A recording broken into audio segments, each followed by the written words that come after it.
And now it's 10:06 and time for the Saturday special with Michael Zwerling. Griffin Queener, Yes. do you know what day this is? It is the 20th today of July. Is that significant? Yeah. It is? Well, something very momentous and auspicious and significant happened 50 years ago. Okay. Which was? Oh, my God. You haven't been paying attention to the news on your own station? No, I Okay. haven't. I'm sorry. Okay. Well, may I ask you a personal question? Yes. What were you doing when the first man on the moon landed? That's what happened 50 years ago today. I don't know. I was probably thinking about becoming a human being at that point, you know? Maybe I was an amoeba somewhere. An amoeba.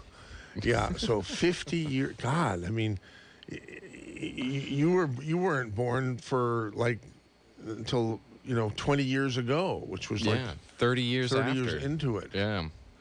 Holy Christmas. So anyhow, I guess you can't really answer that question definitively. No. We'll put that out to the others, in the audience. Does anybody care what someone was doing? You're too young for this too. Everybody remembers what they were doing when they heard that Kennedy had been shot or had been killed or assassinated.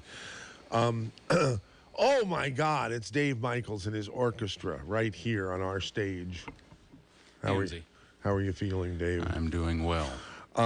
May I ask you a personal question? Sure. What were you doing when when Neil Armstrong landed on the moon? I was still swimming around, MZ. I was not born yet. I was just cruising around. Sort of like Griffin Queener. Yeah. I wonder if all of the people listening today weren't born yet. I just missed it. I mean, I was born in 72, so that was 3 years, after the event. I bet there's a lot of people out there who watched the moon landing. I'm going to tell you what I was doing, Okay. how I watched the moon landing. All right. Okay? I had just finished a visit on Martha's Vineyard Island, where I stayed with my cousin Selma and her family. Wow. Okay? And I think that was the exact same weekend, that the weekend before, when Teddy... Check this out. Would you, Griffin Queener, would you get on do a search and find out when Chappaquiddick happened, when Kennedy drove off the... Happened last week. It happened last week? Last week, yeah. I remember reading about it. It was the anniversary of that event in the wall. Right. Okay. So it was a week before the moon landing. Yeah, Because I used to go to New York, to Brooklyn, and I actually got a job there. I was going to start my career there, but I hated, the big city and the subways and the people packed like sardines and angry faces and, realizing that they don't even know how horrible it is to live there and how wonderful it is to live here. Yeah. So I told them that they were wasting my talent at the job, and they promptly fired me. Really? Yeah. Wow. Yeah. All right. Well, it's better for you, right? Yeah. Better things have Okay. happened. I'm going to finish. I'll finish the story, and then I want to find out all the great stuff happening in the Dave Cave today only. All right. Right. Okay.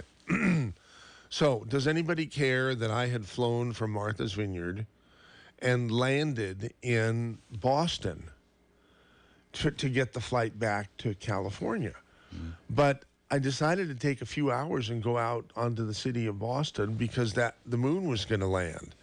So I remember walking on Washington Street, very near where, the British are coming, very close to that area. Okay. And I looked inside a hardware store or an appliance store window. There were a bunch of people standing around this window, and they were watching the moon landing live because I didn't happen to be anywhere where there was a TV. Mm-hmm. So I watched the moon landing, and I watched, I get chills thinking about, him actually stepping down on the surface of the moon and hearing that quote that's been made jillions of times this week alone. Right. Well, on that day, they discovered that the moon was not actually made of cheese. On They that also, day? On that day. Yeah, they did. And, also on that day, before that day, they knew a lot about the moon. They had known there's no atmosphere. They knew a whole bunch of stuff about the moon. But until they actually settled there, they had no idea how deep that dust was, nor if they would just sink right into it. They had no idea how firm it was. They actually didn't know until it landed.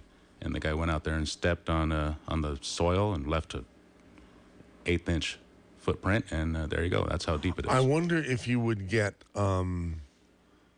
hay fever, not hay fever, but, irritation from the dust. Of course you would. Dust irritates all nasal linings, right?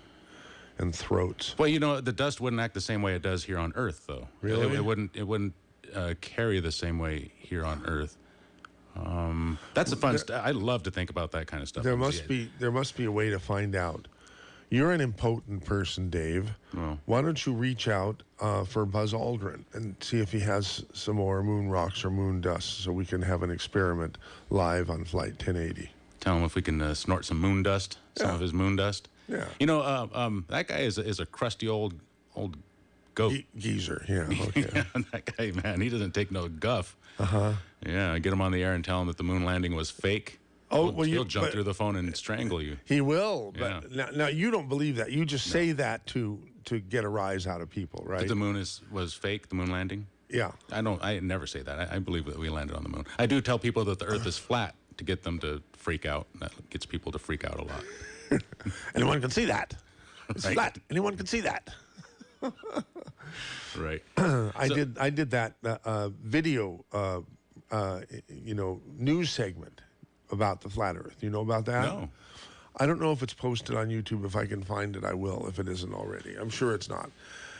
I interviewed the men. They had a World Flat Earth Society seminar at UCSC. What? That year in 1973. Wow. And his name was Leo something or other, and I just Googled him the other day, and he passed. Oh. He had passed, so I can't reach out to him. But there might be some other people I interviewed in 1973 The who were. Flat Earth Society, huh? Yeah. I said, now, how in the world can you say that the Earth is flat? And he says, of course it's flat. Anyone can see that. Look at it. Anyone can see that. It's flat. How do you argue with that logic, right? Yeah. Anyone can see that. Yeah. All right, MZ. Well, you mentioned that you remember where you were when the moon landing happened. Going down State Street looking for a TV. There's been a few incidents that I can remember exactly where I was. The first one was the earthquake. The second one was the the first one was when the shuttle Challenger exploded. Then there was the earthquake, and then there was, I guess, 9/11. Yep. Yeah. So what you guys missed the moon landing because you weren't around yet, and you missed the Kennedy assassination because you weren't around. And I'm glad I wasn't around for that. It was very, very sad times. Yeah. And Martin Luther King and Bobby Kennedy, within like 5 weeks of each other. I was talking with somebody, I think it was Michael Olson, about how Teddy Kennedy's just stayed around in the government forever, even though what happened in Chappaquiddick was disgusting. It was disgusting, and how that guy managed to have a political career for the rest of his life. I mean, until he ended up in the grave. It just blows me away, and it couldn't have happened. I know what you're saying. If it wasn't for the sympathy that everybody had for his siblings. Well, it was right? Coupled with the Kennedy dynasty. Right. But I think that would have killed that would have killed his reputation had it not been for the assassination. Everybody said that when it happened, that was the end of Teddy's aspirations for the presidency. Everybody said that. Okay, absolutely. Yeah, that killed his presidency hopes. They must have known that in Massachusetts, the name was strong enough that he could have done what he did. Right? I mean, that was pretty bad. And maybe worse. Yeah. It takes more courage to well, I don't want to get into it, but that was pretty not cool. Yeah. Put it that way. Well, MZ, that's a heck of a segue into the Dave Cave special. Which is? Stop by.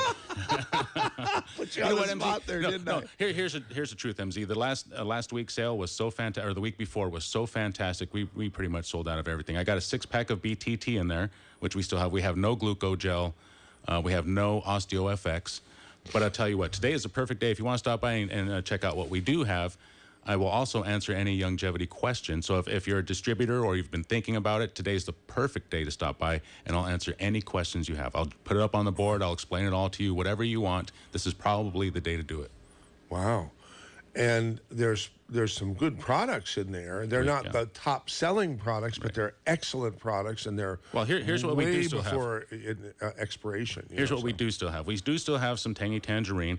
We've got some packets of OsteoFX, the boxes. So we do have the OsteoFX. We have packets Sweeties. of BTT, right? We have a few packets of those too. Those boxes, right? Enzymes, Flora FX, Sweeties, Arthrodex, Cell Shield, Fucoid Z. We have a bunch of good stuff out there. Rebound. There's a bunch of good stuff. Good. So when you were, God, there was something I wanted to ask you, and I just forgot what it was. Is there a reason for people to come? A financial reason for people to come today? In other words, do you have a system in place where you can order something if you don't have something? Whatever you want, we can order it. That's including. You can order it and give them the benefit of the good deal. Yeah. Because everybody likes a deal, and everybody hates a lousy deal. Right. We can also have it delivered to your house. If you want to give me a call, I could take orders over the phone. Whatever you want, we can get it shipped out to you. And I keep running into people all over the world who when I mention longevity, it comes up in the conversation somehow. Mm-hmm. More and more people are saying, longevity, fantastic stuff. Because it's all modular. It's meant to, for everybody. There's something for everybody. Because everybody needs the basic 90. Right. So if you want to learn more about that kind of stuff, MZ, I suggest you go to YouTube, type in Dave Michaels, and then search, type in Dave Michaels longevity, and you'll see some videos that I have up there explaining that kind of stuff. Perfect. Okay. So I'll be out there in the Dave Cave. We still have fantastic deals. The supplies are low now, extra low, but we do still have some of the most popular ones, a little bit. And stop by. We'll get you hooked up. Did we do the hour one opening? No. I don't think we did. No. Yeah. Okay. Thank you. Thank you, Dave. See you out there. And are you ready? I'll do it. Griffin Queener. 3, 2, 1. Good morning. A brighter day is here. Good morning. May we bring you cheer. We've got time, we've got tunes, we've got time, tunes, and temperature. Get up and go, it's today, on KSCO Radio. Welcome, everyone, to 50th anniversary of the man's first steps on the moon. Yep, January 20th in the year of our Lord, 1969. What were you doing? I was watching the moon landing through a store window in downtown Boston. But, hey, what were you doing? Yeah, well, we can come up with a much better, plan than that on the Saturday special. Good morning. Now stay right here on KSCO Radio.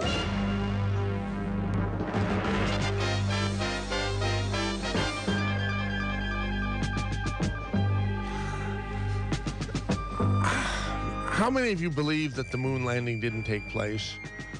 Not too many of you, I don't think. I believe it. It was on Conspiracy Talk Radio that I first heard people talking about the idea floated that maybe it really didn't happen and that it was all from a sound stage in Hollywood or something. It's fun to talk about that, but I don't think too many people really believe that. And if some of them really do, I don't want to get into long discussions. I really want this program to move along. And so let's see if I drag it down into the mire after I've said I wanted to do it. Anyhow, 479-1080 is the number to join the show. Get your voice on the air live on our 10,000 watts. Or 479-1080, that's area 831. Give us a call if you want to join in and tell us what you were doing when Neil Armstrong said those words when he stepped on the moon. Okay, Annie, I don't know where you're from, but It says moon landing. It's not moss landing, right? It's moon landing. Correct. Okay, but where are you? Where are you now? I'm up in Felton right now. Okay, well that's acceptable. Yeah, that's good. Foggy Felton. Yeah. So what do you think? What do you have some thoughts about the moon landing, huh? Well, I definitely believe that it happened and was definitely one of the better things in American history over the last decade. Over the last century that happened. But we were living on a boat down in Newport Beach at the time, and my parents did not believe in television, and there were a number of other people who lived on boats down there, and we were friends with abalone and lobster divers that used to go out to. Oh San wow! I'm drooling all over the microphone. Yeah, and of course they always brought fresh yum yum. And they had found a nest of bunnies, wild hares, out on San Clemente Island. And at that time, they were poisoning the rabbits because they felt like the rabbits were taking over the island and ruining the vegetation and all that. So they rescued these babies and brought them back. And on the day that the moon landing was happening, my dad bit the bullet and rented a television. Boy, he really did bite the bullet. Yeah, to have a party on our boat for all the locals in the boatyard to come over and watch the moon landing. Meanwhile, the divers had given me one of the baby bunnies, which I named Moon. And I was more interested in playing with my new baby bunny than I was staring at the TV with everybody else. So that's where I was on the boat playing with my bunny while the moon landing was happening and everybody else was staring at the TV. Oh my God! Well, anyhow, at least you know that it happened and believe that. Oh yeah, I watched about 15 minutes of it before I got bored. I was a hyperactive 8-year-old, so. Wow! So Thank you so much. So you were born in 1961, eh? Correct. See. Yes. Are you impressed with my powers of mathematic ability? That was good for a Saturday morning. You're sharp. Well, that's an interesting segue. Let's see. May I ask you a personal question? Certainly. Thank you. I don't have to answer it, right? No. If you don't want to. You know what? I'm gonna save that. I'll ask the question. I'll ask the personal question to Griffin Queener, because Okay. Griffin Queener is used to my personal questions, and I think I have a 2 or 3 program credit with him. I think. I've already asked him one today, but I'm going to ask him another one. But I have to figure out you might what want it to is. save some of those. Might want to keep one in your back pocket just in case. Yeah. Okay. And I could talk about something about things are really, really heating up, with Iran, and things are really, really heating up with the people who like socialism and the people who hate socialism. Oh, and Lord. I like to think there are more of the latter kind of people who have looked at socialism and seen wherever it's tried, it has failed. So why should it? I'm fortunate enough to have friends who have lived in countries that had socialistic systems that now live here because of those failed systems. And getting it directly from the horse's mouth, I think, is the best testament against socialism. Okay. So I discovered some things, online, some interesting things I think are interesting. Anyhow, maybe the audience will disagree. I do have to find it, and I think I already have. Okay, Annie, thank you for calling 479-1080. Thank you, Michael. And appreciate your listening to KSCO. Hopefully your favorite radio station. Absolutely, all the time. Okay, take care. Thank you. Now, Griffin Queener. Yes. I'm going to tell you a little story first before I ask you the second personal question of the day. Okay. Oh. Somebody's calling me. I'll bet it's a robocall. Probably. I've been getting a lot of those lately. Do you think I should answer it? Yeah, why not? Hello. And it's Adam. Hey, don't hang up. I know you might qualify, but more importantly, I know I get calls like this all the time, and they're probably annoying. Look, I want to offer you a program where you can receive a $1,000 gift card for going solar. Look, don't hang up. If you own a home, I'm going to hang up. Your utility bills near $100, you might qualify for the National Solar Incentive that includes. No, I'm going to hang up. Now, I apologize for the background noise. I'm in an office that's very busy. The phone's ringing off the hook here. No, but I'm going to hang up. I don't care if it's hanging off the hook, if they're ringing off the hook. Press number 2. We don't call you back. You get added to our do not call list. Appreciate your time today. Apologize for the interruption. Do you think I'm really never going to hear from that recording again? Maybe. I mean, he did say I he pressed two. apologized for the interruption. But I don't think the apology came from his heart. You know what? You're probably right.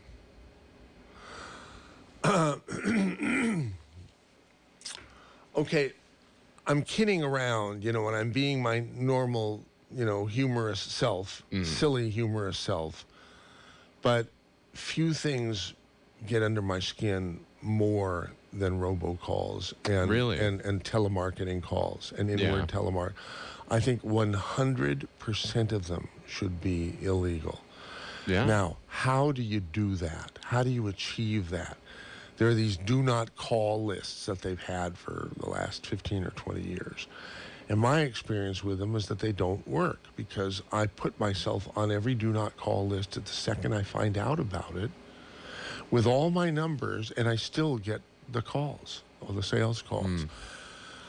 How can we fix that once and for all? So those who don't want to have to be bothered by sales calls can have a switch on their phone. Don't want to bother, do not bother with sales calls.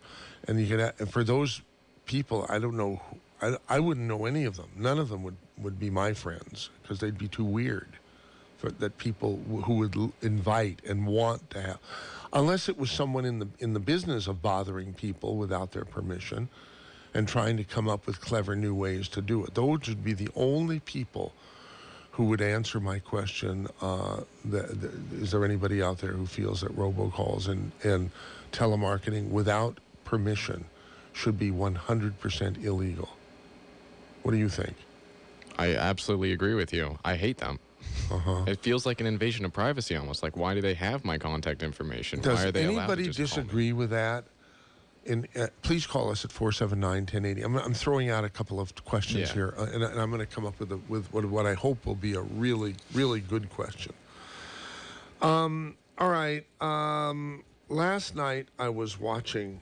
I think, who was it? Hannity or Tucker Carlson on Fox.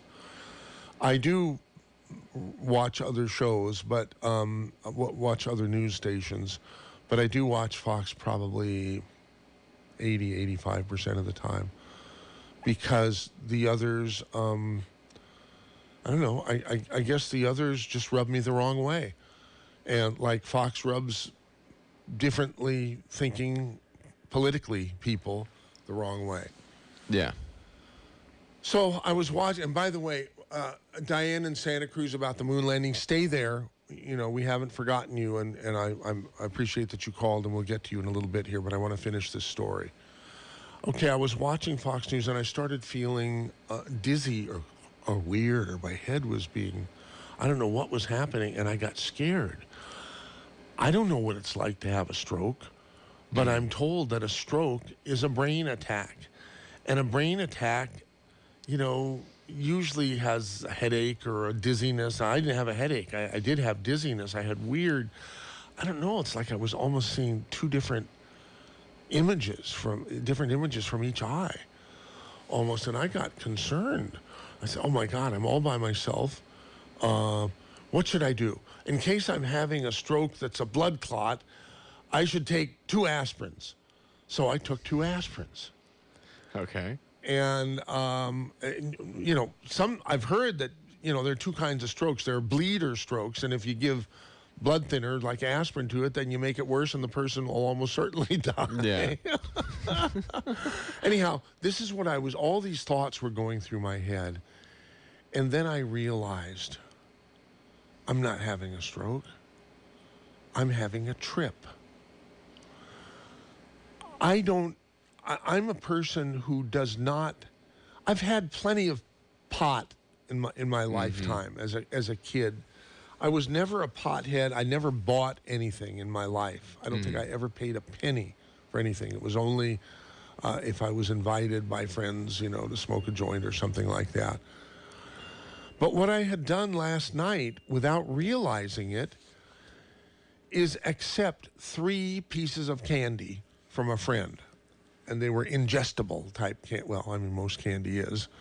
But when you call it ingestible, it means it's been laced with some sort of now legal marijuana component, presumably THC or tetrahydrocannabinol, presumably. And the guy said to me, I said, geez, thank you. He said, I said, I don't take this stuff. I don't take this stuff hardly. I mean, once a year or two, I might do something that might get me a little high. And not even knowing, because I don't even really enjoy it, But I've done it once in a great while. So that leads me to the personal question of the day. Okay. Okay.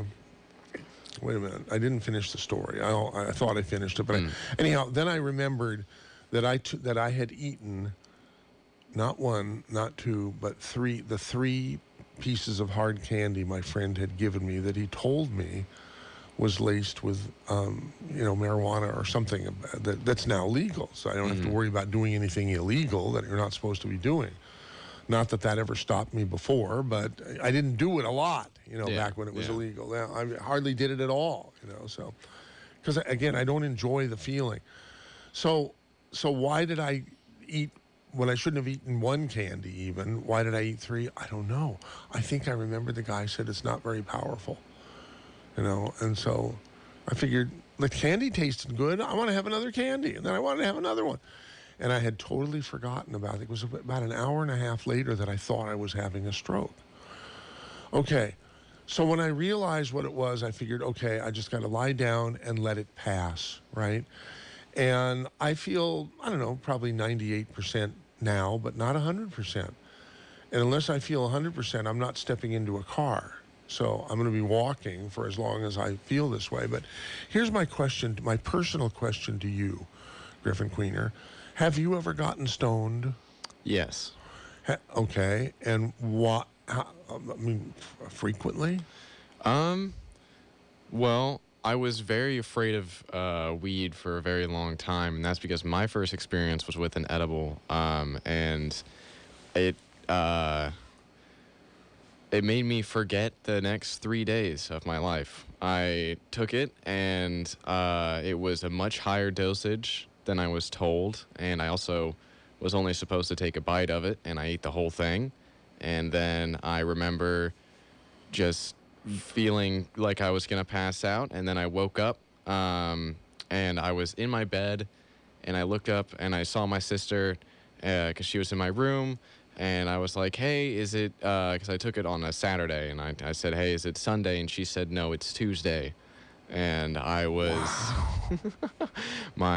my mind was blown, and then I did not mess around with any weed for the next 4 or 5 years of my life, and then just recently I took another swing at it. Because in a social atmosphere where it was offered by friends, atmosphere. Yeah. Because that's the only time I've ever done it in my life. Yeah. That kind of a thing. Or if someone gave me something and I forgot about what it was. I must have been walking around. This is a different situation than yesterday. Okay, and I want to. It made me ask a friend of mine earlier on the telephone this morning, why do people get high? I don't understand it. I don't like the way it makes it feel. I feel out of control. Why would anybody want to ingest something into their body that makes them not be in as much control of their body and their mind. Why would anybody want to do that? And yet, it seems on this whole world, way more people feel the opposite of the way I do on this topic. It's like, what's wrong with that MZ guy? Is he out of his mind? How could he say that he doesn't want to get high because he doesn't like the feeling? He doesn't like the lack of control feeling, you know? I agree with you. I honestly think it's very disorienting, and it doesn't feel fun for me. I wouldn't do it on my own ever. I would only do it in social situations because it's more fun to be around people that are stoned when I'm stoned. Right. At least that's what I feel. But that's the only time when I can find it enjoyable, because I have that. Well, mutual and connection. I've had a couple of enjoyable experiences where I turned into the life of the party. Actually, you know, can you imagine that? Me, the life of a party. But anyhow, all right. I want to continue this. I want the people who are listening to seriously ask themselves, why do I get high? And I'd like you to call 479-1080, and let's take the discussion in that direction, because I totally respect people who have different opinions than I do. So if someone calls and says, I love to get high and here's why, don't think I'm going to argue with you. Now, if you call and say, I get high with alcohol or drugs or, you know, cannabis or whatever, and think nothing of getting into a car, then I think you're the lowest whale turd at the bottom of the ocean. So I will, you know, if you're going to do that. But I don't think there are many people who feel that way. There are probably people who feel that they wouldn't drive when they were drunk from alcohol, but have no problem driving when they're a little bit stoned. And wow, I wouldn't consider those people really, really bad. Although I would say you better rethink it, you know, if you're smart. And just, you know, if you're impaired in any way, don't even think about operating a motor vehicle. All right, we told Diane in Santa Cruz to hang on, and she wants to talk about the moon landing, and so does Larry in Fremont. But after that, I want to limit the Saturday special to the Saturday Stoned special, okay? Because all right, moon landing. Diane in Santa Cruz, what's up? Hello, Diane, are you there? Yeah, hold on a second. I gotta open the door. But yes, I'm here. I'm walking. Hey, I'll talk about I'll address the pot question at the very end, so you can segue into that nicely. Oh, Diane, thank you. You sound like a radio person. No, I am a radio person. I listen to you guys almost nonstop. But we love you. Thank you. Okay, well, you have some thoughts about the moon landing.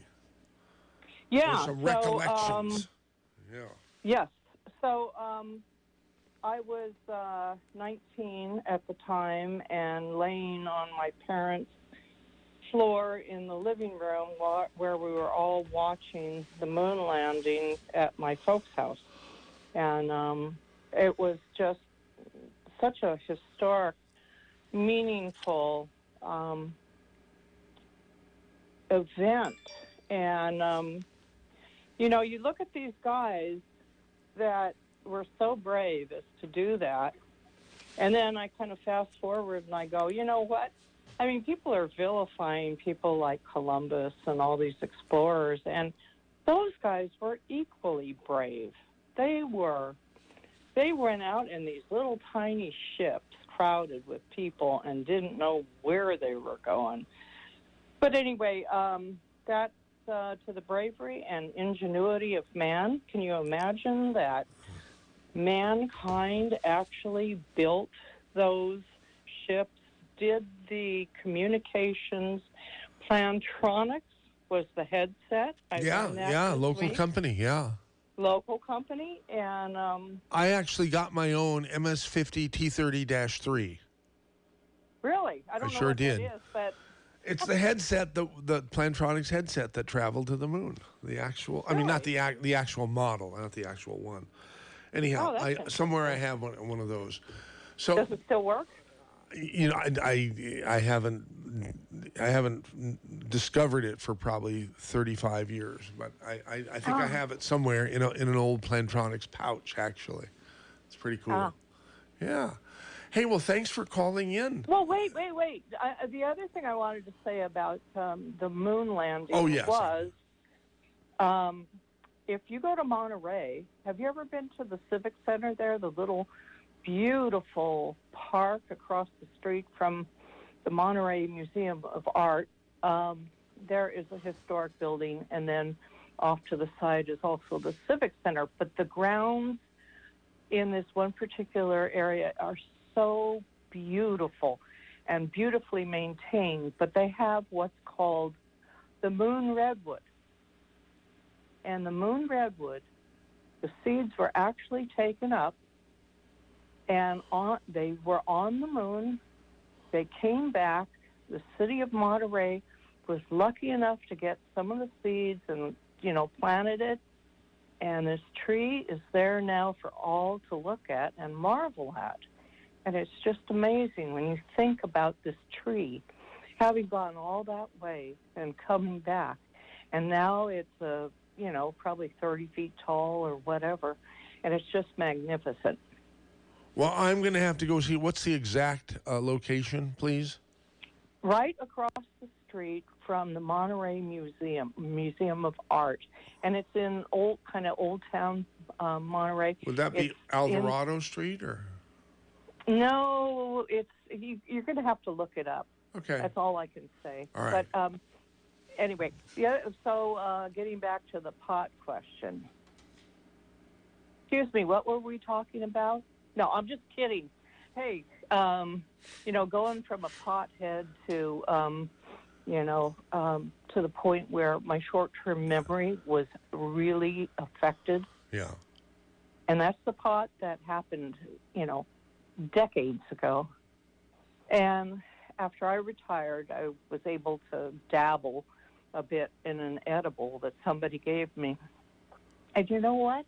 I found I didn't like it. Yeah. Well, I'm not, like I said, I don't like it at all. I want someone to explain to me. And I know there are plenty of people out there who like to get high. And maybe they'll call 479-1080 and let me and poor Griffin know why. One last thing. You've got to do a karaoke. Seriously? I thought people were sick of that. No, that's amore. When the moon hits your eye like a big pizza pie. You want me to do that? Yeah, I do. Will you write that down, Griffin? Thank you. People have been making me feel really bad lately. They said, you shouldn't subject your audience to my infernal caterwauling. It's all those progressives that are humorless. Okay. Well, I never thought to ask them their political persuasion, but I will. I will start, and it'll be interesting to see if those who tell me to shut my face and forget about my singing before I say thank you for your opinion, I'll ask them what their politics are. Please do. Okay. Good. Have a good weekend, Michael. Thank you, Diane in Santa Cruz. Okay, take next. That would be our good friend Larry in Fremont about the moon landing. Can't you say something about getting stoned? Yeah, but I would like to talk about that too. But I watched the moon landing in the home of my grandmother's friend. Her name was Mrs. Keys. And she's actually, in a funny way, a historical figure, though she certainly wouldn't have wanted to be one, because she's in the photo when the attempted assassination of Gerald Ford. She's the hapless old lady that's being pushed out of the way by the Secret Service. What does hapless mean? In fact, mean? I'm looking at the picture right now, and she's wearing a striped blouse and a white hat, and she was a redheaded lady, and she was being shoved out of the way so they could grab Sarah Jane Moore. Right. I remember that. I'll bet you do too. Well, so see here, But Larry. she was a nice lady, and that's where I watched the moon landing. Oh. If it indeed was the moon landing, but that's a comment. Are you I a wanted believer to make. in? No. Okay. But I do. There's something. I wouldn't say it's fake, but there's something funny about it. In other words, it might be fake. I think it's possible when they got to the moon, there was stuff there that they didn't want people to know about. So the sort of like Area 51 here. Huh. Well, I don't like to bring up Area 51 unnecessarily. You don't. But there's just something. When I look at the pictures, there's a lot of stuff that just doesn't seem like what I think the moon is probably like. Okay. For one so thing, you're open to it not possibly have happened. It might have happened, but they might have faked the footage. Okay. A couple things. One thing is the lighting. It's not what I'd expect the lighting on the moon to be. It looks backlit, like a studio. Yeah, because I was thinking about that too, but there's a reason it would be backlit, because it needs to. Hey, listen, Larry. Before I leave, I have to ask you this: are you at a mosque? No, I'm in a nursing home. Oh. But I am surrounded by many people from India. Okay. It sounded like you were at a mosque. Okay. Oh, you hear the singing? Yeah. Actually, those are some very nice Buddhist people that come here on Saturdays and entertain the old people. You're not an old people, are you? I'm older than some, but I feel young. Okay, good. I feel strong. I'm going to be getting out of here pretty soon. Excellent. But the other thing about the moon landing is, this is really obvious. Where are the stars? The moon has no atmosphere, to speak of a little bit, but where are the stars? There should be very bright stars because there's no atmosphere, so the stars should be very bright. Okay. Well, thank you for bringing that up. We might determine by the end of this program that the moon landing that everybody's making such a big deal about, did indeed not happen. And what was on the moon that they were trying to cover up? Yeah. Okay. Well, thank you for raising that question. There goes Larry in wherever Larry was. Here comes Downtown Al about getting stoned.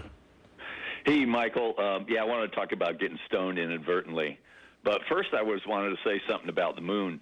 They're auctioning off all that stuff that's related to the moon, and apparently there's a whole bunch of moon dust that they brought back. And I was figuring, if somebody bought that and then they grew weed in it, that would be a good marketing ploy. You could have like moon bud. You could have weed that was growing in moon dust. Anyway.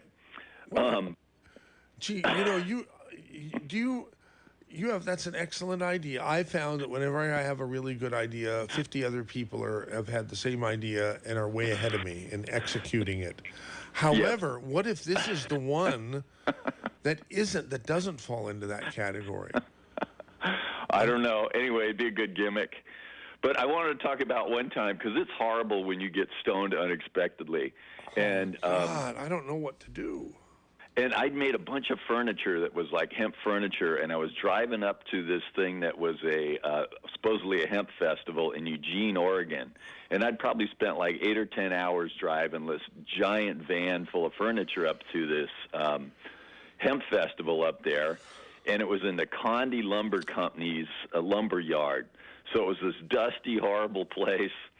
And the Rainbow family had showed up. So there's all these hippies running all over the place, and I got out and I was like hungry. I got up there with somebody else, right? And he wandered off somewhere. My friend Dean disappeared. So I was really hungry, and these two hippie kids come up, and they're like selling, I don't know, brownies or something. They were these big baked goods. And, you know, I knew that, you know, some of the stuff would be green, but some of the stuff, of course, would just be made with like hemp flour or whatever. So I asked them, I said, these aren't green, are they? Because I don't really want to get stoned. Oh, no, they're not green. Green oh, no. means stoned? No, green means able to make you stoned. Yeah, full of weed. So I'm really hungry, hadn't eaten anything in like hours, so I ate the first one. And then my friend Dean doesn't show up, so I ate the second one. Well, then it started to come on, and I got really paranoid. And then I noticed that I parked the van over a yellow jacket's nest in the ground. Ooh. So I'm getting super paranoid about that, and my skin's like itching and stuff, and it's like, did I get bit? Because I'm really allergic to yellow jacket stings, right? So I'm wandering around totally bombed out of my mind. I can't find my friend. And I thought I got bit by yellow jackets. Well, then I had to go take a dump, right? Okay. And if you've ever had to poop at a festival where they don't pump out the porta potties, you get this like porta potty death cone of poo, to where people keep pooping in the pot and the cone keeps growing and it starts to come up above the seat. No, I don't believe that at all. Oh, so that you have to stand on the seat. Exactly. Like those holes in the that they still have in China. I was with this business group last November, and I had to go really badly, and I had to go so badly that I had to miss my chance to meet President Xi. You know, everybody else who didn't have to go got to meet President Xi, and I had to go. And so I missed out on meeting the president of all of China. The same guy that Trump meets. Anyhow, so I was praying that the place that I ended up in the expo, they had the biggest exposition, the biggest trade show they had ever had in China. When I was visiting there. And I might go back again, more about that later. But anyhow, I went in, and damn, it was one of those Chinese toilets that are just a hole. No toilet. Just a hole. Did it have the porta potty death cone of poo sticking up out of it, though? No, it did not. No, so yours is more gross than my story for sure. But do you want me to finish my story, because it'll be on a par by the time. Okay, as long as I can finish mine, but it's okay.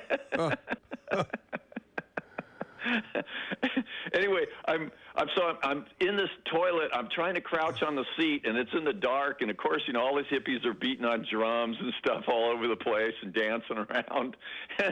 I'm up on this slippery, seat, probably holding a flashlight in my teeth or whatever in the dark, trying to keep from falling and this stuff. And then because I'm really paranoid about falling in, and then I'm really paranoid that I got somebody else's poo on me or my own poo. Anyway, my own would be bad enough. Yeah, probably worse than the others. Anyway, it turned out to just be a horrible experience. I was so glad when I started coming down from it. Oh, God. Anyway, I want to hear about the China poo experience. Well, yeah, I got unlucky, and it was very nice. But they had they had a man. There must have been, I don't know, 15 or 20 of the stalls, but without toilets in them, just with holes in the ground.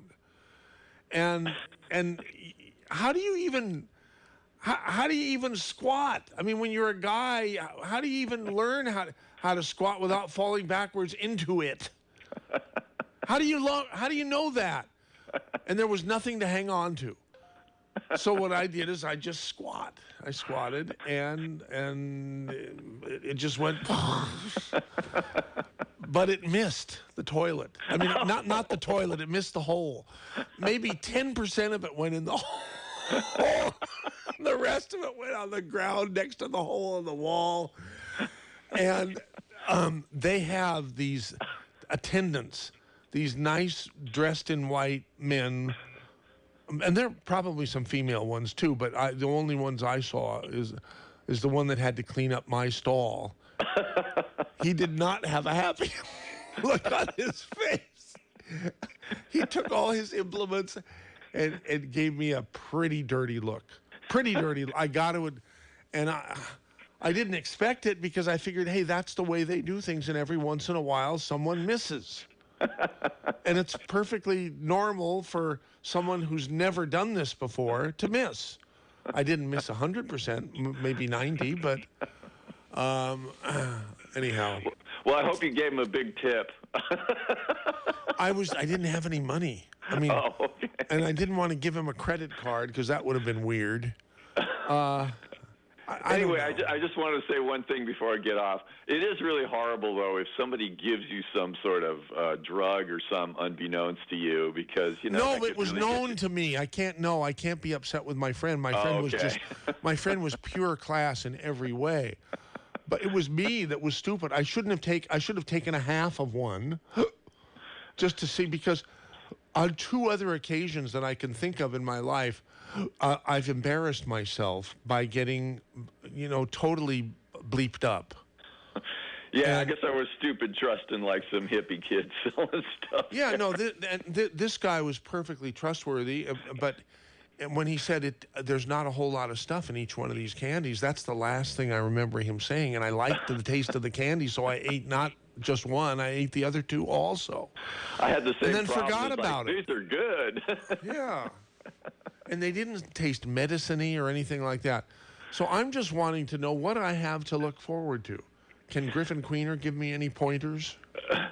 Oh, there was one other thing to top it off. So, like, in the middle of the night, I hear all this yelling and stuff, and there's, like, this knockdown chain link fence back in the dust amongst all these little pine trees. Yeah. And one of the Rainbow family women had a baby right on top of the chain link fence in the dirt. That you got to watch yourself? Well, yeah, I got to see part of it. Wow. Anyway. Well, all right. Thank you for sharing your wonderful stories with us downtown, Al. I hope you have more stories to share with us. Okay. Thank you. Okay, here comes Colonel Terry with something smart. Does the other way ever happen?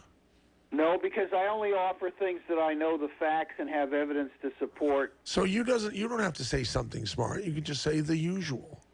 Well, I try and say something smart, MZ, because I think that's what I should contribute to KSCO. And sometimes funny, matter-of-factly. But on the seriousness of the moon landing in 1969, it really happened. Okay, I'll bet you were in one of your government roles then, huh? No, I was before I was in the government. But quite frankly, it happened. I watched it on television in Minneapolis with a beautiful woman, as I recall. Matter of fact. Then what happened? Well, that we watched the moon landing and then we visited. Oh. Anyway, the point is it happened. It obviously is real. The guy who questions it is just, again, not seeing reality, understanding reality. Now, there's also a reality about marijuana and drugs. And there's a reason it's called dope, boys and girls. A very good reason it's called dope. Yeah. And the sad reality, MZ, is in Santa Cruz County, I have encountered so many families where their kids, usually boys, started smoking marijuana in the 4th grade when they were 9 or 10 years old. Oh, come on, really? And they are now 43 years old, and they are drug addicts. Terry, happy you called. It's the end of the hour. It's KSCO Santa Cruz, Salinas, Monterey, San Jose. There's another hour ahead. Well north and south from Santa Cruz through to San Jose. As for weather, it's 62 degrees out right now. We're going to see a high of 69, and the rest of the week is going to be in the mid-70s. It is now 11:06 and time to return to the Saturday special with Michael Zwerling. Oh, hello, darling. I hate to hang up on you, but I'm sorry, baby.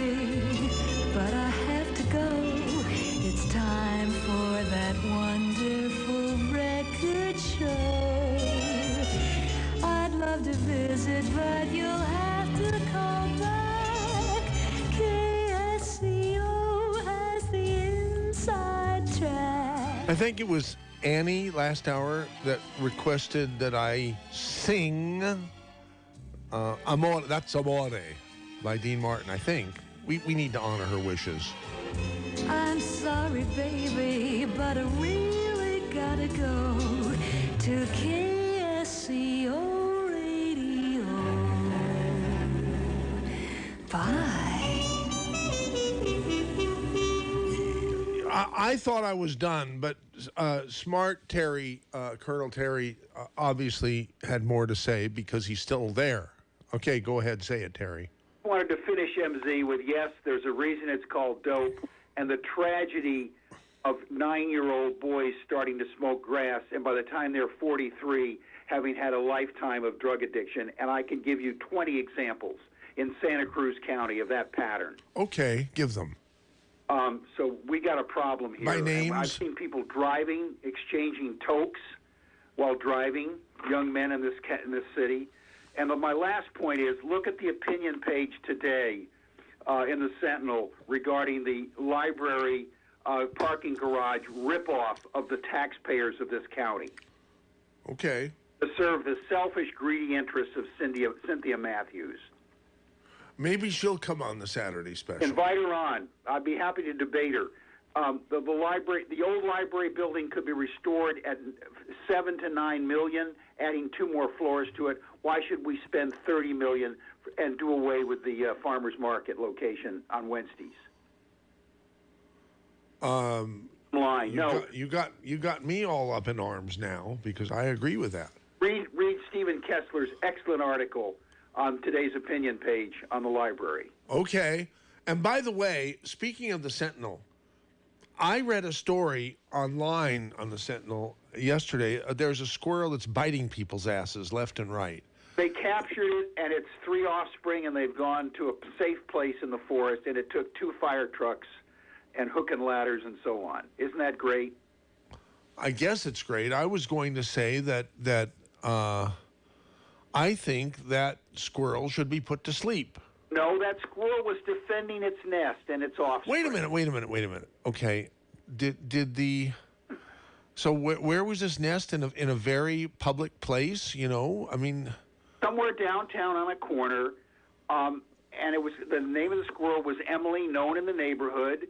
And apparently, when it had it's a lovely name for a squirrel, but if all the squirrel does is bite your ass. Well, no, it bit people who came near its nest. Well, how are the people to know that there's a nest? Well, but someone should have put a sign out there and stay away from this corner, please, for the next 6 weeks. At any rate, it's a wonderful piece in the Sentinel also on Emily the Squirrel on the front and second page or so. Well, anyhow, I love aminals, as people know, but when I read that, I was saying to myself, this is a dangerous squirrel that should be put to sleep. No, this was a mother squirrel defending her turf, and people were coming too close to it. But anyway, it all worked out okay in the end. People who got bit got shots. They're okay. Or several. And Emily and her offspring are off in the woods in a new home, away from people. But they're probably pretty upset of having been displaced. Well, they're fine. Anyway, read the article in the Sentinel. Hey, that's the noise that Paul Harvey used to make. He was my hero. Paul Harvey would make that noise every once in a while. He'd read something from his out of the way news, and then he'd say, hey. And Paul Harvey. You and IMZ are mature enough to remember Paul Harvey. Good day. Okay. Oh, he was great. God dang. Okay, Colonel, thank you for calling 479-1080. The opinion, and read about Emily on page 1. Okay, yes, we'd love to do a take next. Why, that would be none other than Flinks in Aptoth. Hey, Flinks. I like to say your name over and over and over again, just like I like to say the name Nashit over and over and over again. Nashit, Nashit, Nashit. You know? Okay, go ahead, Flinks. What do you want to talk about? Well, I was going to talk about edibles, but I wanted to actually make a comment about what that caller said about seeing bright stars from the moon. But you don't see stars in space, really. I think. I think it's more of a void. You have a void. There's no bright stars. So to me, that would be more accurate. If there were bright stars, then I would say, yeah, that doesn't seem right, because there's nothing to focus the stars into place. You need an atmosphere. So you're telling that caller that should not be a reason to even have an open mind to the possibility that the moon landing didn't happen. It actually lends to proving that they might have been on the moon. If there were bright stars, then that would say, oh, they probably weren't on the moon. But the Earth, I think, you see the Earth in the footage, but you don't see any stars, and I think the Earth is so close that you're able to see it. But space is a void. You can't even propel in space. That's why they had to use the Earth to whip around it, and then if you're off by a fraction of an inch, you'd go right by the moon and you wouldn't stop. You'd just keep going. Those guys would have never seen them again. So they had to catch the moon's atmosphere and then whip around the moon to come back to Earth, and you had to be point on, and the mathematics are just astounding. Where did you learn all this stuff, Lynx? Seriously. From that guy that Rosie has on in the mornings. On Mondays, he talks about space and how you propel. And there's no propulsion in space. Like in Star Wars, the spaceship will stop. You can't stop in space. It's a void. It's like there's no. But on edibles are like non-alcoholic beer. You got to have the purple stuff that makes you taste Cocoa Pebbles really astoundingly well. And I think you got to go with the real thing. Edibles are just. Well, wait a second. I'm sure that's what I did, because I still don't feel normal. But I mean, did you hear what happened to me? Yeah, you were talking about it. Yeah. Well, you might have tuned in too late or something. Yeah, I'm actually concerned about that. I'm reaching out for people to tell me. Obviously, I took too much. Obviously, I thought you were going to do your. That little record show. Sing that song. I thought you were going to sing that song today for your opening record show. What's that song that you just played? That's our jingle. I know, but you said you were going to sing it this week. Not sing that. No, you're talking about this. You mean that? Yeah. Yeah. You should sing this one. Darling, I hate to hang up on you. Probably. I'm sorry, baby. No, I can't forget it. I can't do the high registers. They don't work. No, I was going to do a request. I was really starting to think that I might be the only person who thinks my karaoke is passing. And I wasn't going to say a word about it on the Saturday special because so many people have criticized me and said I shouldn't quit my day job and said I shouldn't subject the audience to being a captive audience. And I said, I never have. They're free. If they don't like the singing, they can tune out. But I don't want to have to defend my singing. So that's why we didn't even talk about it until it was brought up by the caller, Annie, right? And I think I found something that might work, for what Annie was, but I've never done it before. And I'm afraid that if I do it, and chances are much better that it won't be any good. What do you think, Griffin Queener?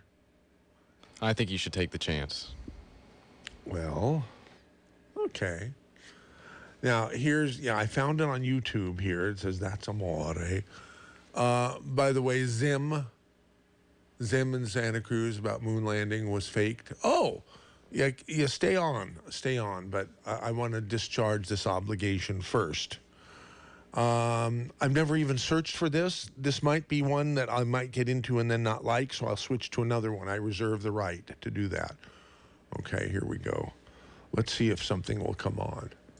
Use YouTube as me. All right.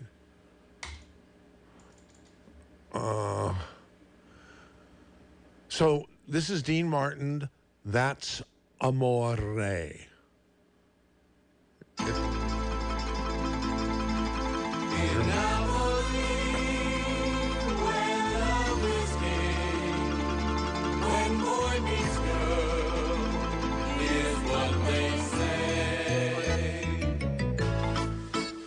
When the moon hits your eye like a big old pizza pie, that's amore.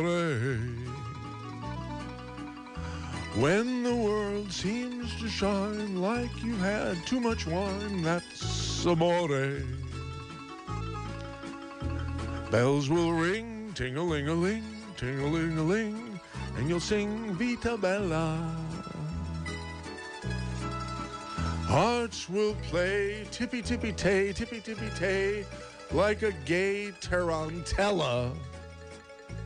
Gay meant something different then. When the stars make you drool, just like pasta fazool, that's amore.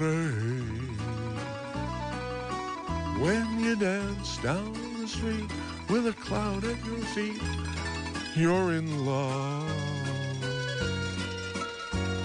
When you walk in a dream, but you know you're not dreaming, signore. Excuse me, but you see, back in old Napoli, that's amore.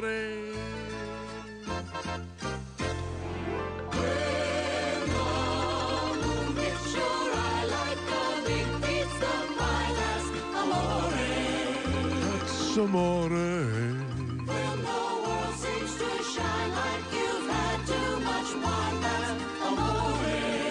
That's amore. Bells will ring, ting-a-ling-a-ling, ting-a-ling-a-ling, and you'll sing Vita Bella. Vita Bella, hearts will play, ticket-ticket-ticket-ticket-tay, like a gay tarantella. What's a gay tarantella? Lucky fella. Stars make you drool, just like pasta fazool. That's amore. When you dance down the street with a cloud at your feet, you're in love, in love, in love, in love. When you walk in a dream, but you know you're not dreaming, signore. Excuse me, but you see, back in old Napoli, that's amore, amore, that's amore. C minus, D plus, I don't know. Zim is still here. He didn't hang up, so it couldn't have been that bad. Let's hear from, speaking of Zim, let's hear from Zim. Yeah, Zim, you're on. Yeah. Thanks. Yeah. Normally, Colonel Terry's too smart. Oh, yeah, I didn't mean to do Everybody Loves Somebody. Are you sure you're not Steve? Well, I am, but I won't talk about the John Lennon thing. I want to talk about the moon. Okay. Okay. Normally, Colonel Terry's too smart to fall for that kind of stuff, but I remember as a kid, 15 years old, thinking, oh, wonderful, we all went on the moon, boy, man, walking around and dancing around lightly like the no atmosphere there, blah, blah, blah. But I saw this footage in the last couple of weeks of the celebration of the 50th anniversary. I saw a lot of anomalies that suggest that the part about them walking on the moon was all shot on Earth ahead of time, and they needed 3 astronauts to keep a secret all this time, and that explains why they were basically recluses, not hero-seeking people. They were recluses after. No one's gone to the moon after. Now, here's some of the things I noticed. When the thing landed on the moon, the light was bright, brilliant, white, really light. And then suddenly, as they're walking on the moon, it's dark and shadowy and totally different. And those big backpacks they had on could have been filled with helium and nothing else to make them bounce around like that. One of the shots I saw was when they were coming off of the surface of the moon, they blasted the flag they had just planted. They blasted it sideways out of its moorings all over the place, and they even said, boy, look at all that stuff get just blasted away. Now, does that sound like something we would spend a couple $1 billion on to do, plant a flag and not think about the jets blowing it sideways? That was probably all. So wait a second. Are you suggesting that flag will not be there in that position now? They don't have weather on the moon. We know that much. Well, so it should still be there. That's exactly what I'm saying. It's on its side because they showed it blown sideways to smithereens like everything else around the module when they took off. And they even commented on, look at all that stuff getting blown away. But it doesn't sound like we would do something that stupid. Now, something probably did, like a little robot go out there and plant it. Some little things were collected and all that stuff and brought back. They landed something on the moon, but the temperature on the moon is 250 degrees. Your blood, the nitrogen in your blood will boil if anything goes wrong with your suit. I think what happened was Nixon needed some distraction to cover up RFK's murder, and they went ahead with this minus the walk. And they just found 3 astronauts to keep secret and a studio production. In fact, I heard a program last night saying Scorsese was even involved in it. Holy Christmas. And isn't it funny Scorsese did The Shining? Another government job, you know? Well, all right. Well, thank you for bringing that up. I do appreciate it, and let's see let's see if you might have spurred some other phone calls. Thank you, Mike. Thank you. Oh, by the way, yes. here's my little sign off. One small step by man, one giant lie to mankind. Okay. All right, thank you. Here's John at East Side, Santa Cruz, presumably. Go ahead, John, you're on. Good morning, Saturday special. How are you, Michael? You like or you no like? Yeah, so far. Well, you know, your singing's always a little rough, but hey, you know, we get through it. I've never sung a song that wasn't a little rough. Yeah, well, you're a rough character. Oh, okay. But what I wanted to say is just, and this came up the other day, and I've said this long ago, and it's always been, because I know I have a friend of mine who's like a flat earther, doesn't really believe in all that, but the thing is, he gave me a tape about us not going to the moon. In the beginning, there's some quack, you know, quoting all these Bible verses and all this other stuff and why. And like a lot of these people, it's like for him, you know, these people saying we didn't go to the moon. It's like, you know, if we didn't go to the moon, you wouldn't be hearing it from individuals and weird people. You would be hearing it from the Russian government and the Chinese.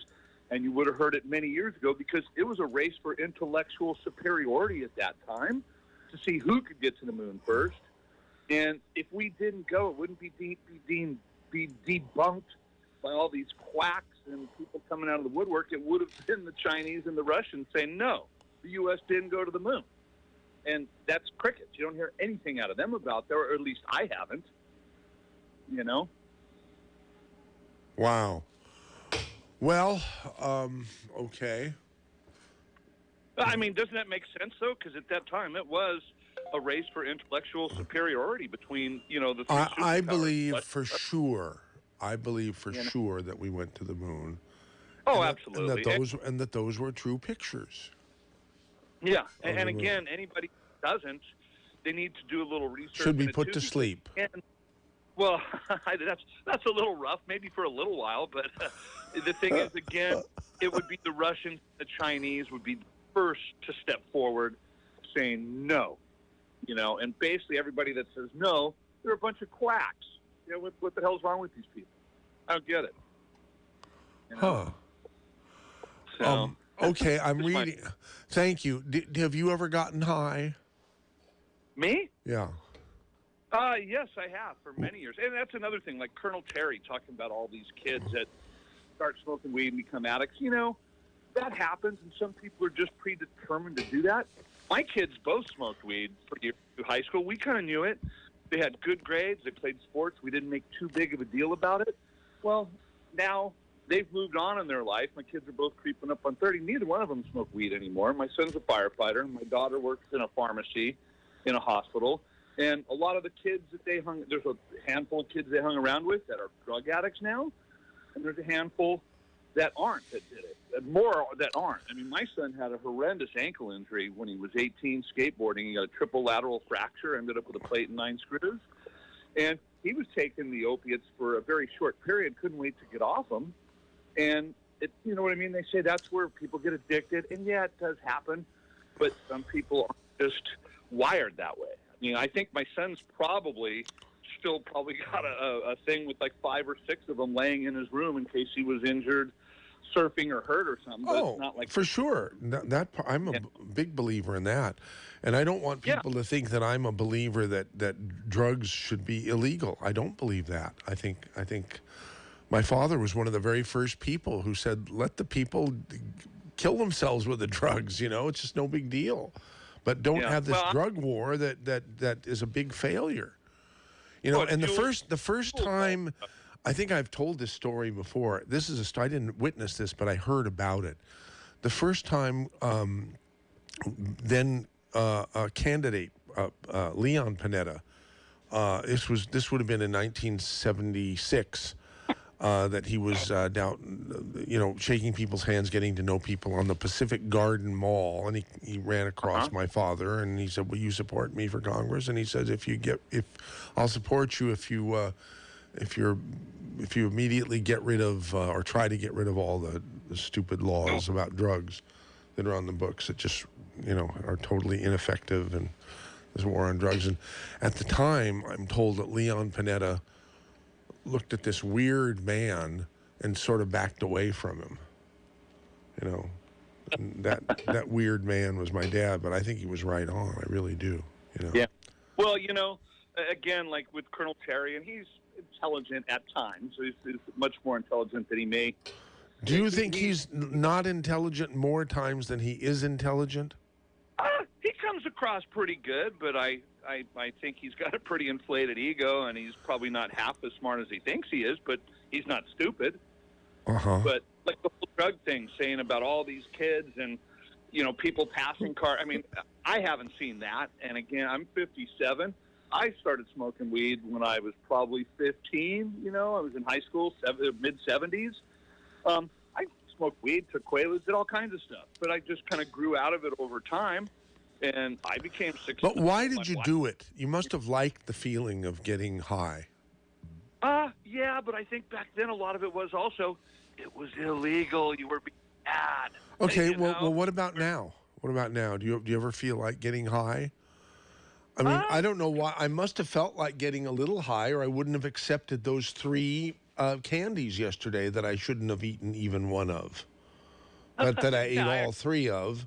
And I don't think I'm ever going to be the same. Oh, you'll be the same. You'll be the same. You just got to get over that stigma, and it's a mental block that you have from it. You'll move on. And I mean, from time to time, I still do get high. But why do people want to do that? I wish someone could explain that to me. It's not a pleasant feeling. It wasn't what I would call a bad. I've never taken LSD, so I have no idea what a bad LSD trip is like. But it's supposed to be pretty bad, from what I understand. Yeah, it could be, but it depends on your mental state, because that's something I've also done in the past, and mushrooms, and in the right environment. I don't think you blew your mind out, because you sound, way more cogent than I do. Of course, that's not saying much, but. Well, a lot of people, if they have a lot of issues in their life, that stuff will come to surface. If you've had, if your parents are druggies, or you've had a bad upbringing, and it just, you can't be having all this baggage, because that'll freak you out also. It's just, if you're in a good, happy place, you're with good people in a nice environment, it's not that bad. Now, that's something I haven't done in 25 years, obviously. What? But I haven't gotten high?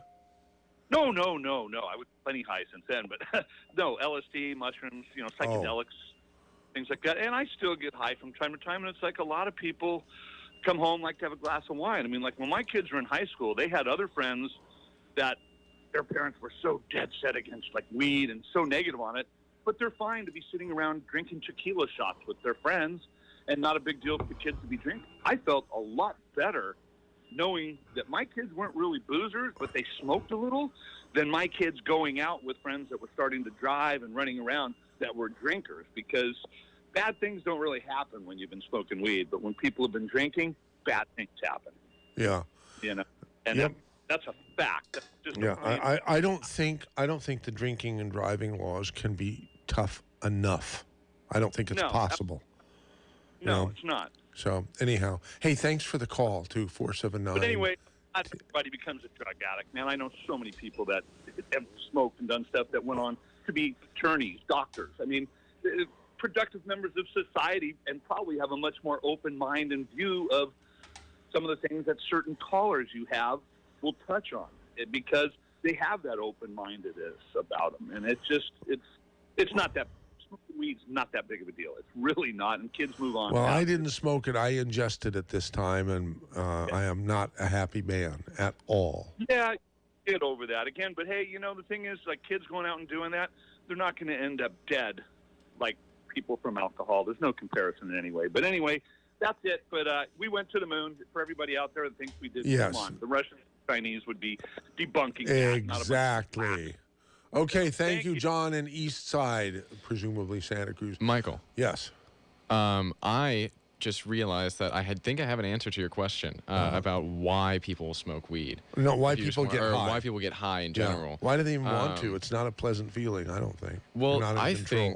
I think a lot of people have different body chemistry, and also I feel like we're fairly similar people. And when I meet people that are similar to me, a lot of those people didn't like smoking weed until they did it like a lot. Like people get used to it in a very distinct way. And I have a friend who didn't smoke weed, and we both agreed that we didn't understand why people liked it. And then he got a girlfriend that smoked weed very often, and so he just started doing it with her, and now he loves weed. And it was kind of like a weird transition. And I think some people's body chemistry are just built for it right from the get-go, and other people take time to get used to it. I just don't. But the only thing that I don't know why is why people would want to take the time to get used to it and put themselves through To have a the nice stress. relationship and sex and everything. Yeah. Yeah, see, that's sort of an obvious answer. Yeah, why didn't I think of that? So thank you, Griffin Queener. And did someone call you to give you that idea, or did you think I about was it more? just talking to my friend because I mentioned to him that that's what we were talking about on the Saturday special. You just asked what the show was about. Oh, I see. Yeah. All right. So let's see. I found an audio tape that I'd like to play for people because it's pretty interesting. But let's finish up with Bill in Monterey and Daddy Bird. Bill in Monterey, go ahead about the moon landing. Yeah, some trivia about that. Do you know what the moon smells like? No. Spent ammo cartridges. Okay. Oh. Did you know how many layers went into a spacesuit that cost $1 million? Really? It cost $1 million for a spacesuit? Yeah. Tell me about the layers. 21 layers went into it, and they were hand stitched by the people that made the Playtex Living Bra, Dover, Delaware. It lifts and separates, huh? I don't know. I didn't have one. Do you know what someone told me the definition of a brassiere was once? Uh, Are you ready?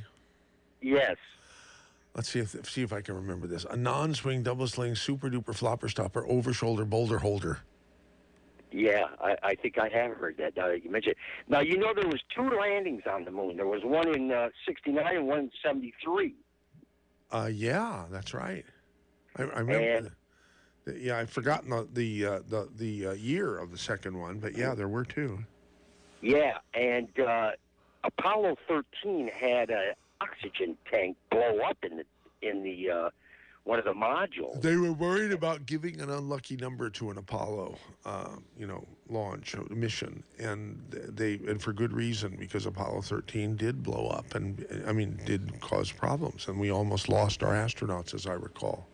Yeah, they came back without a computer. They had to fly it by hand. Yeah. And they were getting carbon dioxide buildup. So they made some kind of mask out of cardboard and socks, I believe they said, to keep their carbon dioxide levels down in the capsule. Right. I see. Well, thank you for bringing that information forth on the Saturday special. I'll talk to you later. Hey, have you heard from Roy Masters lately? I talked to him. I talked to him on the phone the other day. Is he doing all right? He's slowed down a little, but he's still definitely all there. He's just a lot slower. In fact, I should have him on the Saturday special. He struggles for words. The last couple times I've had him on, he even talks about that himself. But he's definitely. I need to visit him. I really do, and we probably should have him on. But yeah. What made you ask that? Oh, I just miss hearing him. Yeah. Yeah, good guy. Really, really, really good guy. So, All right. Have a brilliant great man. day, Mike. Thank you. Appreciate your call, Bill. Here is Daddy Bird regarding marijuana. Marijuana. Yeah. I've interviewed over 4,000 people, 2-hour interview, and part of the interview was about their drug usage, including marijuana, and pretty common. It wasn't unheard of where people would say that they were addicted to marijuana. In the morning they had to smoke and they got nervous, they needed it. Yeah. I think it's a dangerous drug. There's a doctor up at Stanford that's done studies for the government and for other people. His name's Glick. I think he's working for the government of Japan right now. But they have the problem with marijuana is it goes against like 6 or 7 different receptors in your body. So you have 7 times 7 times. You know what I mean? You can't test one thing with it because it affects several things in the system. Makes it more complicated. Maybe they can figure that out, but for right now, I don't have a libertine attitude. Man, it's just you just spoke to. He thinks everything's okay with it, and his kids do it, and yada yada yada. I've heard that so many times. Several times I heard that from people involved in the drug world. And a couple Do you think marijuana should be made illegal again? No, because we don't have enough self-control to enforce the law. Right. First thing they did, and with the baby boomers, was they changed. A lot of them got felony convictions with that, and then a lot of kids were scared to do it because they wanted to get jobs and stuff. But then they changed the law where they took all the file and everything else, and so they ended up teaching school and everything else. So we as a society have been corrupted by it, and the reason people use all that stuff is because it feels good. That's all it is. Okay, well, I guess with me it didn't feel good. Maybe it was because a lot of people. It's very common. They have the reaction that you do. If you want to go to the doc in a box and get a blood sample taken, it would be interesting because that changes your serotonin level. That's why if you take too much. I think I have to wait till Monday to do that. But anyhow, thanks for calling and thanks for the background and advice. Get a blood test. Okay. All righty, thank you. Here comes Rory. Hi, Rory. Hey. Oh my God, I got you up too high. Okay, go ahead. Yeah, MZ, thanks for taking my call. I agree with Colonel Terry and Daddy Bird. The thing is, for me, pot, I didn't have anything bad going on in my life. It just showed up. It just was the thing to do. And next thing I knew, it moved in and took over.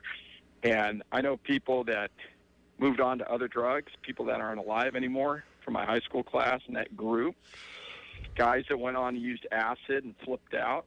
It's definitely a gateway drug. It's not benign. I can't stand it. I look at this whole pot thing.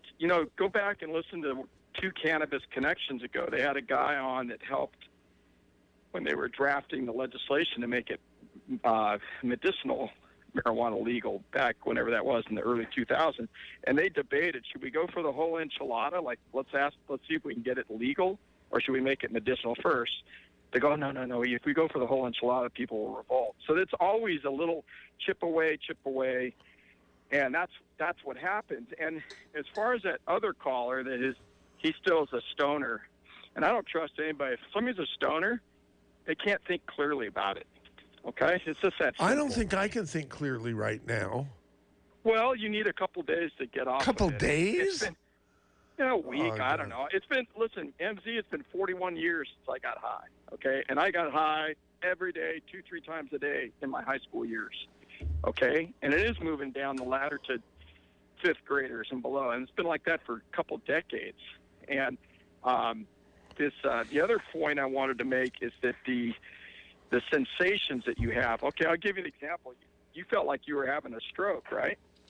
Yeah. I'll never forget. And there's numerous situations I was in, but one, I remember I was really high and I got some corn nuts. Everybody likes corn nuts, right?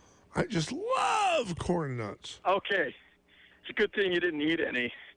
I started chewing the corn nuts. I thought my teeth were coming apart in my mouth. I mean, I'm not kidding. I thought, oh my gosh, my teeth, these corn nuts are breaking up my teeth, to the point where I stuck my finger in my mouth to feel my teeth. So, I mean, I'm just telling you, how is that good? And That's what I you- say. And Yeah, you no have to one's given really me work. any satisfactory answers except No, Griffin came and up with a good one about meeting girls and stuff. Oh yeah, and That's a pretty good one. And the thing is, that poor guy, he's got no self-control. Griffin's buddy, he's got. That's what it shows up. And I didn't have good self-control. That was my personality. I went all in on something. But if I had never been exposed to it, I would have been much better off. Gotcha. And the other thing is, drive around Santa Cruz, I smell it in traffic all the time. To the guy that says that's not true, BS. Just drive around. I see people getting high, not just in Santa Cruz, but around. I know the smell. Geez, you don't have to tell me what it smells like. And but anyway, I told my kids, all of them, I said, if you want to be a dumbass, a fool, ignorant, lazy, loser, then start smoking pot today and don't stop. And you'll be there in short order. I never hid what I did. But what about eating edibles? Different. I mean, look at you. You couldn't stop it. At least if you're taking hits, it's immediate, pretty immediate, and you can at least dose yourself. Edible, that's like taking a hit. You don't know what happens till the thing comes on, and then you're like, oh crap, strap down, here I go. Exactly. You know? That's what And happened. that's acid. That's a whole other thing. Trust me. And I didn't do that a lot, but anyway, it's a gateway drug. It's not. It's wearing the young people down. It makes them delusional, indolent, and stupid. So anyway, that's my point. And I say to those that promote it, a pox on your house. Thank you. Okay, there goes. Ciao. There goes Rory in Watsonville.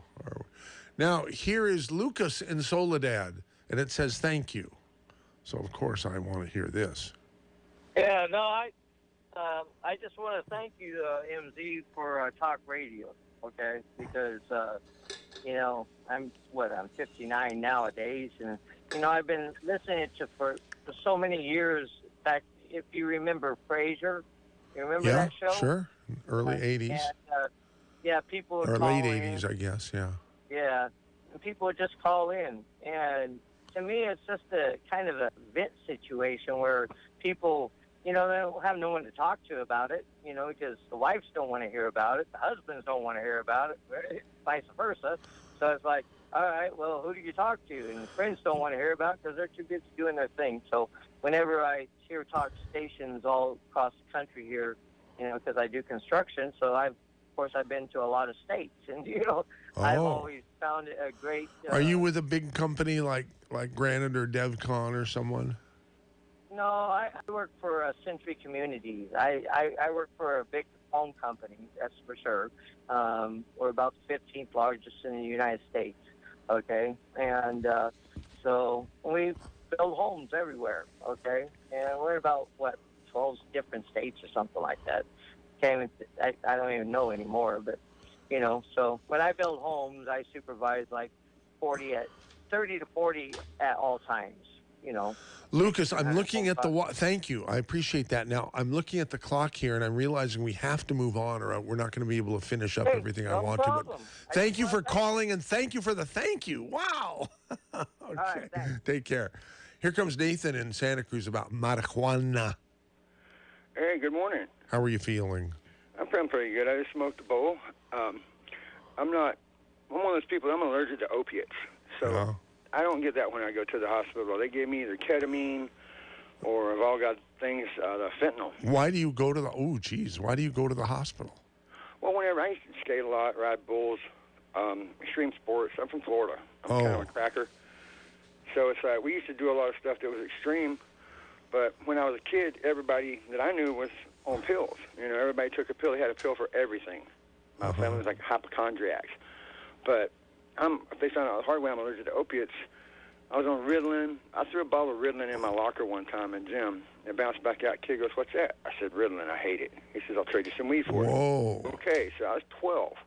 This is the war on drugs. This is just say no campaign to everything. So THC is technically what's illegal. It's not marijuana. It's the THC content. Right. And they just extract the THC back to a crystalline alkaline form. It's called kryptonite. It looks like a big white rock, and that's pure THC. That will make you hallucinate. It's a Category 1 narcotic for a reason. Well, it was pretty close, boy. I mean, yeah, it was very uncomfortable. I did not like it at all, and don't understand why so many people do. Cancer patients. My friend of mine bakes cookies specifically for people that can't do the fentanyl patches, the lollipops, fentanyl lollipops. Those are very dangerous to have around the house, especially with kids, or if you have any friends that might be delving off into some other things. You have to really watch who you let in your house, especially.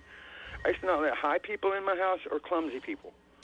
I had a lot of glass tables and stuff around. You know?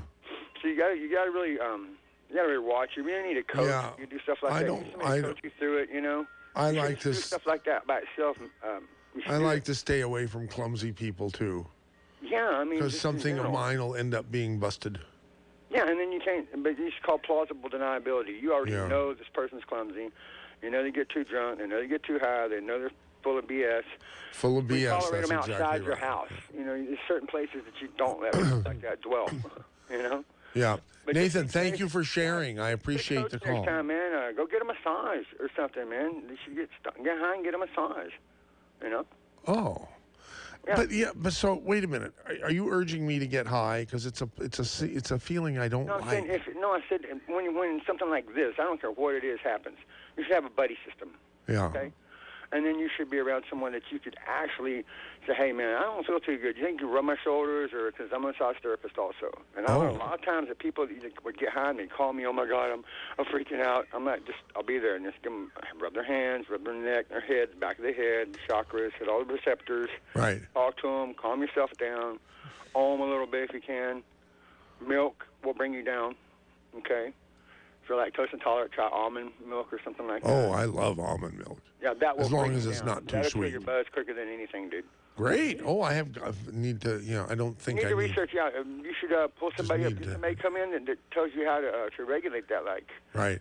you know, that's like being a DUI test. You want to be a DUI test. I just made that up. Hey, pretty good. Thank you, Nathan, for calling 479-1080. I'm going to play a video here. Here it is. Listen to it. Here. Work crews in Los Angeles included a lot of Wait a Hispanic minute. I'm men. going to start at the beginning here because I found 4 this. years later, I'm Blue Collar Logic. When I started painting houses in 1984, most work crews in Los Angeles included a lot of Hispanic men. But out in the suburbs, you still saw many Anglo crews. At this point, 34 years later, I'm such a rarity on job sites, a white guy doing physical work, that Latino workers look at me with curiosity. Sometimes a young guy at a job nearby will come over at lunch and talk to me just to practice his English skills. Now and again, one of the East Indian guys working at whatever 7-Eleven I stop into will speak to me in rudimentary Spanish, assuming that I must speak that language. In the last 40 years or so, the entire home trades industry of Southern California has been taken over by immigrants. Many, if not most of them, are here illegally. Taken over sounds conspiratorial. Trust me, there's no plot to take over the home trades. It's just where these immigrants got a foothold and where a marginally educated person can do a good job. Had there been crowds of young Asian people with briefcases lined up for day work outside Staples each day, like workers do at the Home Depot, this problem would have been solved decades ago. Only now are the intellectual elites beginning to panic about the upscale jobs being snatched by Asians. There is now talk of limiting Asian admittance to some colleges. So, what has been the direct impact on me? I'll tell you. But first, let me say that in all of my thousands of contacts with newly arrived immigrants across our southern border, I can recall only one truly negative experience with Hispanic workers. One guy who was running a landscaping crew in the yard of a house where I was inside painting went way out of his way to mess with me. He was the exception that proved the rule. Everybody else has been as polite to me as I've been to them, sometimes extraordinarily so. Once I left some fresh painted doors in the garage of a vacant house I was working on. Over the weekend while I was gone, a roofing crew tore the shingles off that garage. Now, there was no ceiling inside to keep dust and scraps from falling on my doors. That crew stapled plastic to the joists inside for the single purpose of not messing up my doors. You don't get more respectful than that. I've left my tools in the back of an open pickup hundreds of times in home center stores all over Southern California. Only once did I have a tool stolen, a brand new 8-foot roller extension. I was pretty pissed off until a customer called to say that her Hispanic gardener had found that extension between her house and a row of shrubs, right where I'd left it when I packed out a week before. Not only had a Mexican not stolen that tool at some Home Depot, but another Mexican had also not stolen it, or Salvadoran, or Honduran, etc. So, in general terms, I have been happy to work alongside these people. Often in the homes of one of my wealthier customers, I will be one of maybe 4 or 5 people working on the property. Yard crews, domestic workers, rarely are any of the others white or black. Almost always they're Hispanic, except the pool guy. The pool guy's white, and he has a great tan. Apart from the inconvenience of the language barrier, which is sometimes only overcome with an impromptu game of workplace charades, I have had almost no trouble. Except for this. My wages have been frozen for 15 years, and that's not nothing. Most of the Anglo guys who were in the painting business when I started have either moved up and now run crews of Hispanic immigrants, or they've left the business or left the state. You see, I do all of my own work. I have no employees. I do it all. Scraping, sanding, patching, stucco work, caulking, reglazing, masking, spraying, and hand painting. Every bit of it. So I cannot make as much as a guy who is out hustling future jobs while his crews paint the current ones. See, if he has 10 guys all earning $25 an hour for his company, while he pays them an average of $15 an hour, he's bringing in $100 an hour on their labor alone. If I am, by myself, earning $25 an hour from my company, I am actually making $25 an hour, minus taxes and other expenses.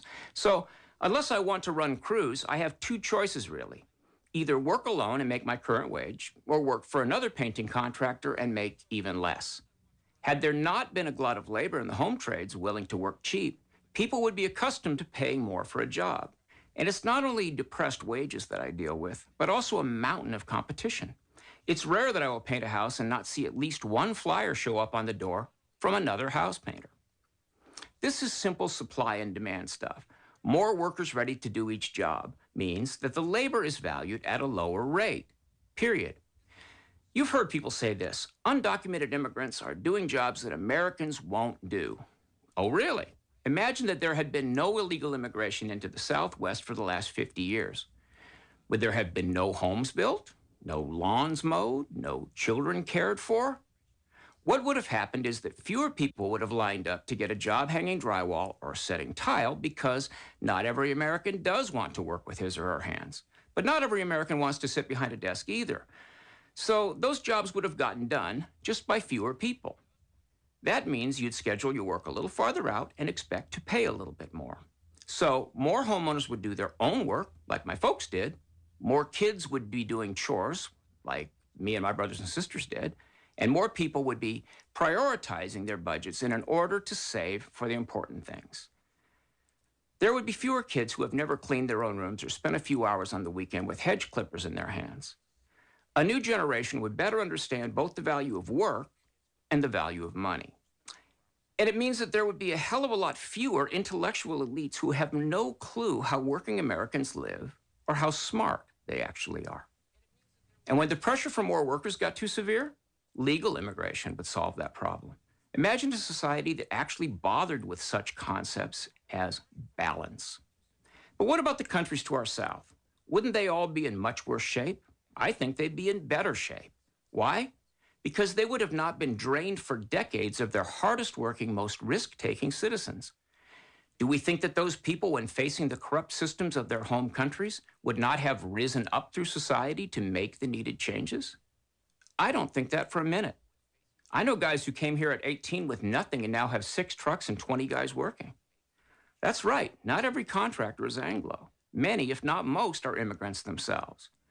Among these hardworking people are a large number of ambitious people, and their home countries have that many fewer ambitious, hardworking people. Hell, in much of rural Mexico, towns have no working-age people at all. They're all up here pouring concrete or walking baby Emma to a play date. Listen, nobody has more respect for people who come to a strange country, live 8 guys to a house, work Sundays, and still send half their money home. Are there outlaws among them? Without a doubt. but the vast majority are decent people with good hearts. And we need to seal the damn border by whatever means necessary, and then import workers legally at a rate that matches our need for their skills. This is not racism. This is not xenophobia. This is just a fair and balanced look at the problem from ground zero. Just one guy who's been climbing ladders and paying attention for 34 years. If you like this video, please give it a thumbs up and share it with a friend. I definitely gave it a thumbs up. So let's see. We have about 3 minutes left in the Saturday special. And I want to really, really thank Kevin Crowley for the nice email that made my day. It says, I like your singing. People that don't like your singing have no taste and zero appreciation for the exquisite qualities of your voice. You rule, MZ, with 2 thumbs up, a microphone, some musical notes, and the American flag. Wow, what a great way. I mean, Kevin Crowley is my new best friend. Well, let's see. Do we have a moment left? We have a moment. What's up, Billy? What's up, Billy? Oh, hi, MZ. I wanted to tell you, yours for being too high. The what? If you're too high, chew on peppercorn. Okay. And the other thing is CBD brings you down from too much THC. I'm afraid to touch any of that stuff, to tell you the truth. Of course, I did it wrong, and yeah, it was very, very foolish, so I have no one but myself to blame. But, hey, you're a perfect person to answer that question that I put out. Why do people get high? Why do you get high? Well, I tend to be a little too energetic and edgy otherwise, so I think I sort of self-medicate to make myself a little more quiet. Did you say self-meditate and self-medicate? No, just just the D, no T. Oh. Yeah. But, you know, the thing is, why are you doing it why are you doing it? That's the question. Don't ask why other people do it. Ask why you do it. Because I don't. I did it by mistake, and I hated it last night. It was terrible. Exactly. I don't think I'm ever going to be the same, and so I don't understand why. I foolishly did that, having forgotten that I had eaten 3 candies that I shouldn't have eaten one of. But I did. It was done. And after, and it wasn't a bad trip. It wasn't paranoid or anything. And I saw some pretty stuff, but it scared the hell out of me because I'm not in control. And why do people not mind not being in control? That's what I don't understand. So, I'm not. See, when I do it, I'm not out of control, as you know. I'm always stoned. That's just the way I live my life. Therefore, if I'm on the radio, I'm stoned, and if I'm driving, I'm stoned. But it doesn't impair me the way it would a new smoker or somebody like you who just ate a bunch. Right. You know, you just and look, MC, we're too far at the end of the show. I'm not going to be able to play they never changed it, but this is better than nothing because it does say that's all, folks. That's all, folks. That's all, folks. That's all, folks. That's all, folks. That's all, folks. That's all, folks. That's all, folks. That's all, folks. That's all, folks. That's all, folks.